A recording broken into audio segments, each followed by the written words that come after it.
For those with soils testing below the critical level, one of the prevailing misperceptions out there is that I can supply a rate of fertilizer equal to crop removal and maximize productivity.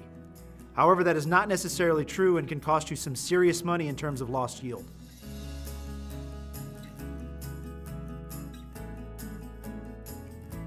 To understand this idea, you first have to understand what buffering is.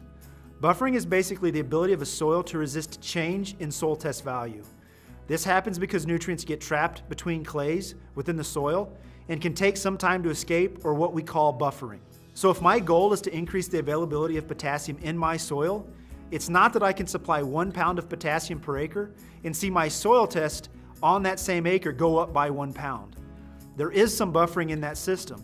So I have to supply somewhere in the magnitude of 2 to 8 pounds of potassium per acre above what crop removal actually is to see my soil test increase by 1 part per million. Let's look at it another way.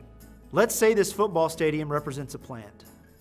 The fans around it are representative of the supply of potassium in close proximity to the plant root. The vendors and tailgate areas around the stadium represent the buffering spots like the negatively charged soil colloids, the clay edges, and organic matter potassium is attracted to. This is a key component to the analogy because vendors will attract fans or potassium and keep them from getting in line, at least temporarily. Our goal is to have a full stadium, or in other words, a plant with an adequate supply of potassium. If we don't have a body in every seat, we experience yield loss. In the maintenance approach, I have a pretty good crowd of fans around the stadium. More importantly, the vendors, or the spots that would attract potassium away from the plant, are close to capacity, so there's not much of a distraction to getting into the stadium. So I only need to drop off a few buses of fans to maximize productivity. In a build-up approach, there's really not many fans or potassium around the stadium or at the vendors and tailgate areas. So you have to dump off many more buses of fans because a lot of them are going to be distracted by the vendors, and you need to compensate for that loss to ensure a good amount still make it into the stadium. Now you could drop off more buses of fans, but A, that would cost you considerably more money in 1 year, and B, no matter how many you dropped off, chances are it would just take too long for all the needed fans to make it in before the game ended, or to follow our analogy, before the growing season ended.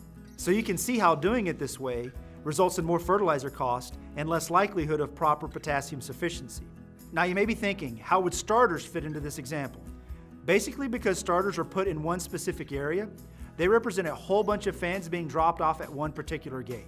The good news is, a lot get in because they're dropped off right at the gate, but some get distracted by the vendors, and only so many can get through the doors during the game. That said, it's still good because you can get more in faster, so they're there for kickoff or germination. The big takeaway here is, it's important to remember we're fertilizing the soil, not necessarily the plant. So make certain you maintain a good soil test level to maximize your productivity and profit potential.